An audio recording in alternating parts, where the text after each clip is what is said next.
जो इस भौतिकवादी युग में भी सफलता प्राप्त किए हैं, वह भी अनुशासित होकर सफलता को प्राप्त किए हैं। अनुशासन कई प्रकार का होता है।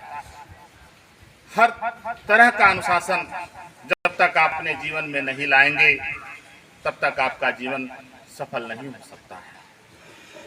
भोजन से संबंधित भी अनुशासन होता है, स्वास्थ्य से संबंधित भी अनुशासन होता है, जो हम बोलते हैं उससे भी संबंधित अनुशासन होता है, कैसे जिया जाए ये भी एक अनुशासन है।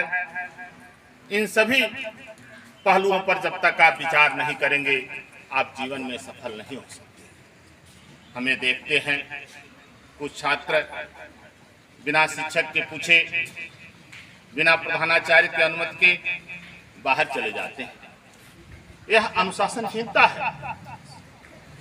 आप अपने गुरुजी से या हमसे परमिशन लीजिए और उसके बाद तब जो भी काम बाजार में हो, फोटोकॉपी कराना हो या कोई दवा लेना हो, तब आप बाहर जाएं। बेवजह आप विद्यालय छोड़ करके बाहर बाजार नहीं जा सकते। यह अनुशासनहीनता में है। प्रायः आप सभी लोग समोसा खाने बाहर चले जाते हैं। दोपहर के समय आप अपने घर से लंच ले आइए।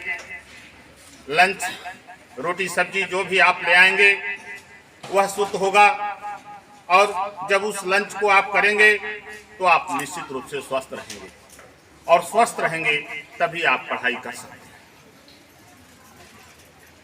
इसलिए यदि आप जीवन में सफलता पाना चाहते हैं तो अपने आप को अनुशासित रखिए। यही जीवन का असली मंत्र है। धन्यवाद।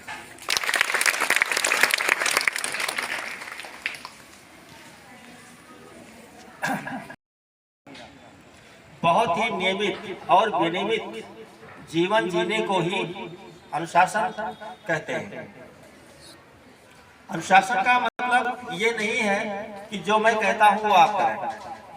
अनुशासन का मतलब है कि इस प्रकृति ने, इस समाज ने और आपकी जो व्यवस्था घर की है, उसने जो भी व्यवस्थाएं आपको प्रोवाइड की हैं, उसका सर्वाधिक प्रयोग करें आप अपने जीवन में। जैसे आपने कुछ किताबें खरीदी हैं, अब अगर उसका आप सबसे अच्छा प्रयोग करते हैं तो ये अनुशासन है। आपके घर में जो खाने की सामग्री है उसको खाएं। कभी कभी होता है ना कि हम लोग अपने घर की बड़ी पौष्टिक सामग्री को नहीं खाते हैं, होटल की चीज खाते हैं। ये अनुशासन में नहीं आएगा। अनुशासन एक बड़ा व्यापक शब्द है।